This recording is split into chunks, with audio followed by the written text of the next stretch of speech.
Whatever stage of the writing journey you're at, I'm going to show you an exercise that you can do today along with me so that by the end of this video you'll have written a microfiction story. I'll tell you everything you need to know to follow along.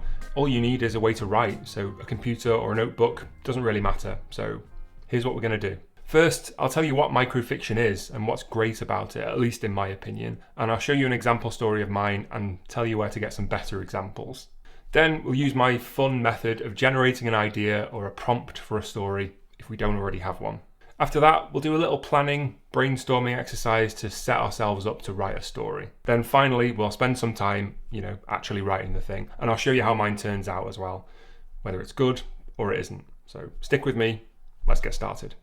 So definitions of microfiction can vary a lot, but essentially it's a story in very few words. No surprises there. But they can be as short as you want, but in this case I think going for around 100 words in length makes sense, but it's not a hard and fast limit. Of course, with microfiction being so brief, you can't necessarily expect a beginning, a middle and an end, and character arcs and 3-act structure and all that stuff, so we can just put all that stuff aside. Microfiction, at least to me, is about creating the suggestion of a deeper story, as though we were looking into a character's life briefly as we pass by on a train. It's about capturing a moment from their life and just highlighting it very briefly. And if that sounds really difficult, honestly it can be. It's definitely a challenge, but remember, as with all things writing, it doesn't have to be perfect first time. There's no pressure here. This is writing practice after all. And what can actually make microfiction stories easier to write, at least in some ways, is that there's a lot of freedom in it too. They can be about whatever you want and in whatever genre you want. There really are very few rules. In fact, there's just one. It needs to be short. The tense that you use, the point of view, the content of the story, all of that can be whatever you choose, as neat and tidy or as chaotic and erratic as you want. I'll show you an example that I wrote in a moment to demonstrate the general idea, but if you're looking for an expert, I'd recommend these two books. 100, which is 100 stories of exactly 100 words, and Unnatural Elements, which is a collection of very short microfiction stories and some longer ones as well. Both of these books are by Laura Besley, who's a friend of the channel and an excellent writer, so I'll link to those in the description if you want an actually good example of this. But for now, here's an old example of mine that was published by Free Flash Fiction Online. I think I've read it out before on this channel somewhere, but it was years ago. So here it is. It's called Empty Backyard Pool. Misha watches satellites pass behind the water tower. He calls them tin cans, says they're not real. In the deep end, with her back against the tiles, she can't hear the shouting. The tiles are crumbling. She holds a triangle piece against the sky, one eye closed. There was a piece just like it under the dining table, below a new mark in the wall. It had flowers on it, like their kitchen plates. Her mother said they weren't shouting, he was just talking loud. Misha wants to go into space someday. The TV said it was endless silence there. Hopefully you see what I mean about it being a suggestion of a life. It's a few moments that give a window into what the larger story might be. That story is exactly 100 words long, and I think that's a really good length to aim for. Your story doesn't have to be anything like mine. You can approach it however you want, so do keep that in mind. Now, let's make a start by finding some inspiration for our story. If you already have an idea of something that you'd like to write about, skip to this time in the video to move on with the exercise. But if, like me, you need a little help getting an idea, let's tackle that first. If you've seen some of my other videos, you might have done this before, but essentially we're going to take inspiration from a random page from a random book that we own. Firstly, we'll use a random colour generator to decide the cover colour of the book that we'll choose. So I'll spin now and see what I get.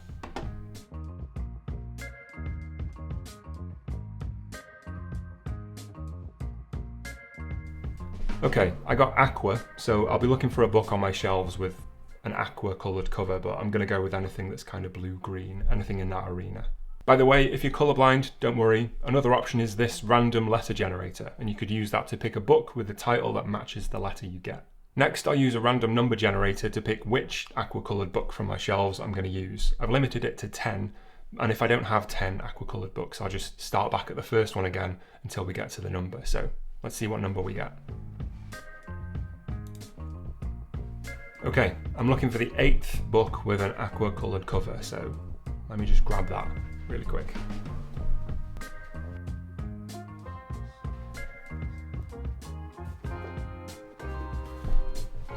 Okay, This is the book I've drawn, which is Battleborn by Claire V. Watkins, and it might not show on camera, but this is kind of aqua coloured. It's sort of a sky blue aqua.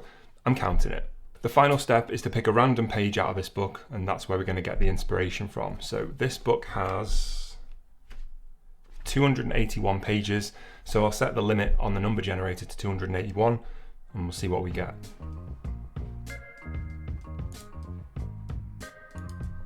Okay, so we've got page 112. If you haven't already, feel free to follow those steps now. All the links for the generators are in the description down below, so come back once you've got your page number ready and we'll carry on. So now that we've got the page from which we'll take our inspiration, we need to spend some time reading it and thinking about what story we might be able to tell. We're not necessarily going to continue what's on the page or rewrite it or branch off from it. It doesn't have to be nearly that connected. We can just take one word from the page and come up with something based on that if we want.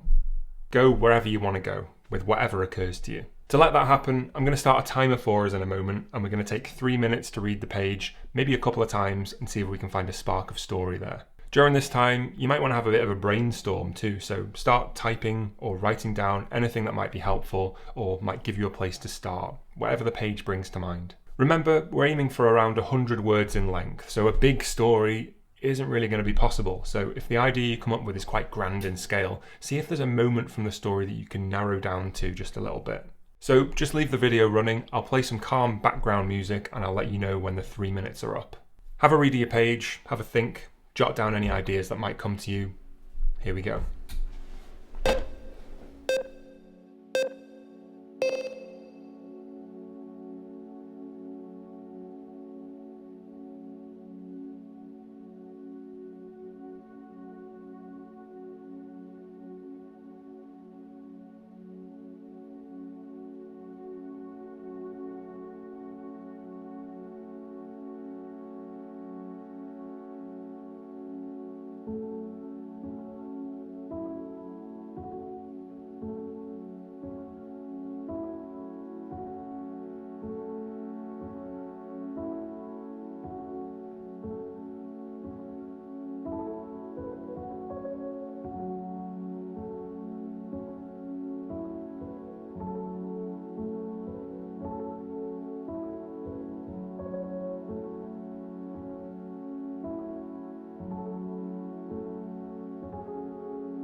Alright, so that's 3 minutes.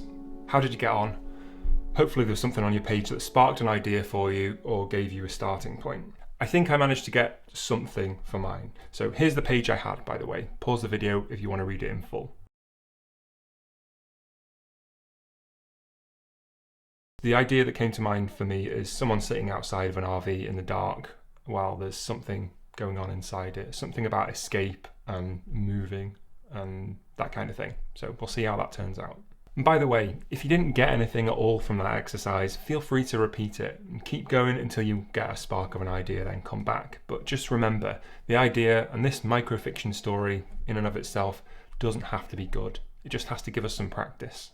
So now that we've figured out our inspiration, it's time to take a shot at writing the story itself. I'll put a little longer on the clock this time since we're going to be figuring out all the details and actually putting the story together. Remember, we're aiming for about 100 words. 10 minutes I think should give us enough time to get something down. If it goes well, we can refine it a little bit too maybe. If it doesn't go so well, we've still got some time to start all over again and take another shot at it if needs be.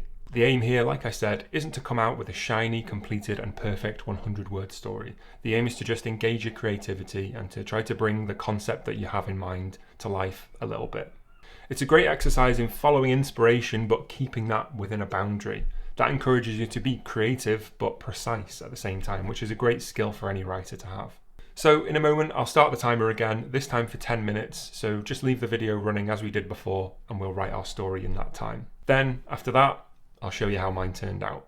Take your time, relax, don't heap too much pressure on yourself if you can help it, just be creative. If it doesn't go well, you lose nothing at all and you've had some writing practice. If it does go well, great. So here comes the timer, I'll see you in 10 minutes.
Alright, so let me know in the comments how you found that exercise. How did your story come out? Was it easier than you thought or harder? Did you manage to get it exactly as 100 words, or was it a little bit over or a little bit under? For me, I don't think I really hit the point that I was trying to make with my story. It turned out okay, but just okay really. But that's what happens, and it's still practice, and I still learned something from it. I think with some reframing or some revision, I might be able to make it work, but I'll put it up on screen now for you to read and make your own judgment.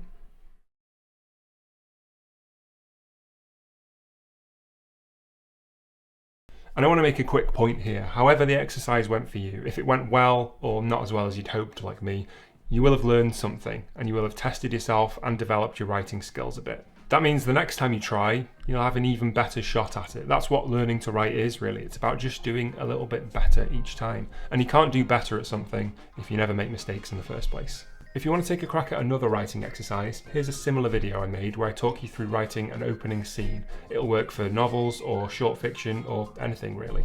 And feel free to sign up to my free monthly email of writing inspiration and advice at the link below. Thank you so much for watching as always, and happy writing.